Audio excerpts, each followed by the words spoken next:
I'm gonna try my best here. Like, how do I talk?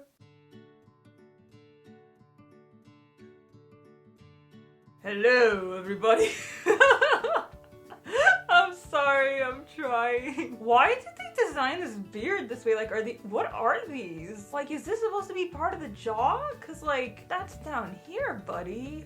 I'm so confused. I've got big TSC related news for you guys, so I decided to dress up as one of the most influential characters in the Savior's Champion. I could have been Tobias, I could have been Layla, but no, that would be too easy. Instead, I decided to go with someone who has nothing but purity and goodness at heart. Today, I am Vrondis, Sovereign of Thesson, roided out Dilf, and Father of the Year. I think I pulled it off. I mean, I look exactly like him.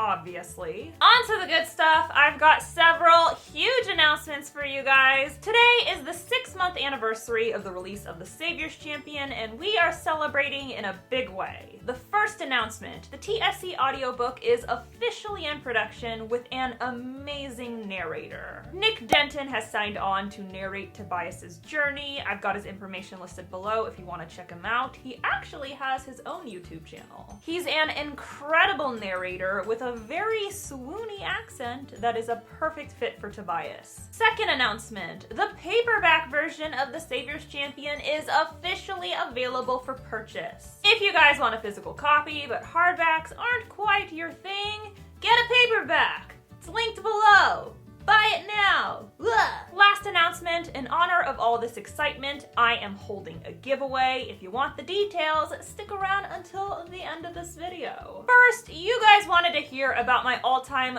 favorite fantasy tropes, and I'm so glad you asked. Fantasy, particularly dark fantasy, is my favorite genre, so this wasn't a hard list to generate. I am breaking down the best tropes I see in fantasy fiction, in my humble opinion. Whether it's writing them or reading them, this is the shit that gets me pumped. Number 1, gods and goddesses. If it wasn't already clear, I'm a big fan of fantasy religions. I like the idea of polytheism, monotheism, saints, angels, demons, holy figures. The belief system in TSC revolves around a mortal, magical woman who isn't a goddess. She is viewed as a gift from their god. And that was a really fun religion to work with. I've always found belief systems fascinating, and because of this, I like it when authors model their fictional religions after real religions, or when they create something wildly new and different. Culture is my favorite part of fantasy world building, so this feeds right into that. Number 2, mystical creatures. I'm not super keen on magical humanoid creatures like elves, fairies, hobbits. Those guys aren't really my jam. But if we're talking about magical creatures that aren't humanoid or are only partially humanoid, I am on board. Phoenix, sirens, mermaids, chimeras, sphinx, whatever. I want it. Can't forget about Pegasus, obviously. In fantasy, you can create anything. Any human fish hybrid, any donkey dildo hybrid, have at it. The world is your oyster, do as you please. I'll be waiting right here to read it. But maybe not the donkey dildo. Number 3, the hero's journey. Call me a traditionalist, but I love a good story where the hero or heroine fights against the odds and saves the day. Don't get it twisted, I don't enjoy arrogant knights who somehow still manage to get the girl despite all their douchery. I also don't enjoy the wet blanket chosen one who needs everyone to protect her, yet somehow beats the bad guy at the climax cause reasons. I'm talking about the story of a hero who fights for a cause because it's important to them. They battle against forces far stronger than them. At some point they feel like all hope is lost, but they're still able to power through. I think this story is relatable. We all feel like the world is too much to handle sometimes, and to see someone handle it anyway is inspiring. Number 4, forbidden romance. Obviously. If you're gonna see a forbidden romance, it'll probably be in fantasy. That's just how it goes. The reason I like forbidden romance is simple. Stories require conflict in order to drive them forward. However, more often than not, when you present a conflict in romance, it's highly problematic. My spouse is cheating on me. My love interest is stalking me. These aren't romances, they're nightmares. With a forbidden romance, the conflict is an outside influence on the relationship itself. Some force beyond their control is preventing them from being together. That gives you plenty of room to make the romance as healthy and beautiful as possible without nixing the conflict. In fact, the conflict is the beauty of the romance. They aren't supposed to be together, but they're just so perfect for each other. It's not fair. I will never get tired of this. Pour forbidden romance in a trough. I'll eat it up.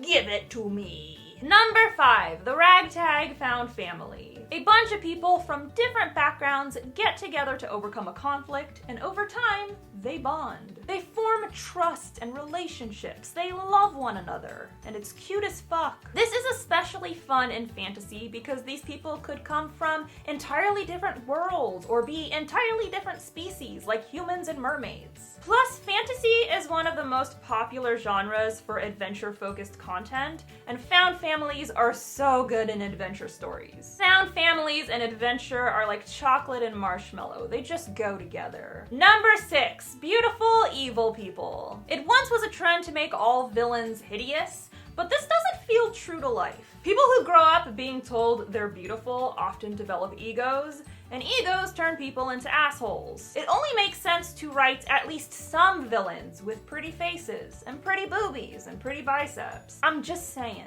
Fantasy tends to be the genre that does this the most. You'll see evil queens who are drop-dead gorgeous, or evil warlocks with six-pack abs. Sometimes evil warlocks become love interests, but we're not gonna get into that dumpster fire. Number 7, names with meanings. What I love about fantasy is it's one of maybe 3 genres that allows you to slip some symbology into your characters' names. I like Easter eggs. I like hidden gems, themes, metaphors, symbols.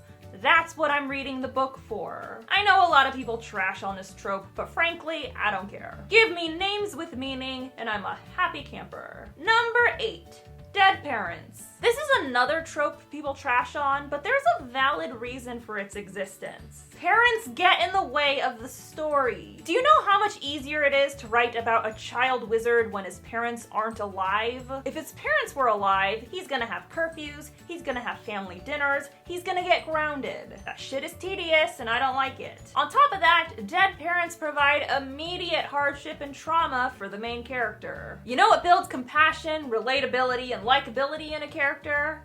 Hardship and trauma. Number 9, corrupt nobility. I really like the corrupt nobility trope because more than anything, it's just realistic. How many times have rich people in power fucked over the majority? Kind of a lot. And I love when fantastical stories capture some semblance of reality, especially if it's important. This, in my opinion, is a story that never gets old. It's important to remind people, hey, question authority. Just because someone's in charge doesn't mean they have your best interest at heart. I really enjoy that fantasy does such a great job at reflecting this concept, and I'll probably continue to consume this trope until it stops being a thing in the real world, which will probably never happen. And number 10, the underworld. Hear me out.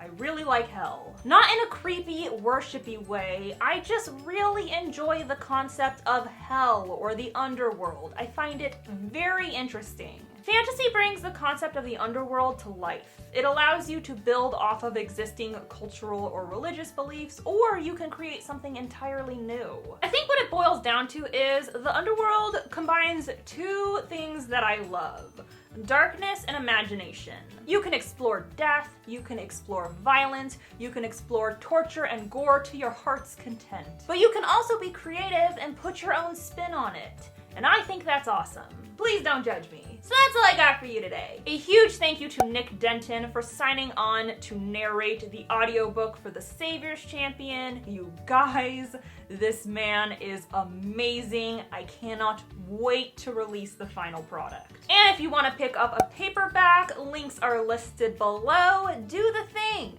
Buy the book. You'll get to meet Rondis, and he looks just like this. kind of. And as promised, I've got a giveaway for you guys. One lucky winner is going to walk away with a signed paperback of The Savior's Champion. I am hosting this giveaway on Instagram. Follow me at Jenna Moreci for details. It's super easy to enter. You can even get bonus entries. So get to it. Don't forget to subscribe to my channel. I post new videos on Wednesdays, and if you want to be alerted as soon as I upload, you gotta ring that bell down below. That's how you'll know when I post amazing bonus videos, like this one today, where I look a fucking mess. And be sure to follow me on social media. I'm on Instagram, Tumblr, Facebook, and of course you can tweet me at Jenna Moreci. Bye! Hello, everybody. This is the dumbest beard I've ever seen in my fucking life. I'm just doing my best, guys. I'm just doing my best.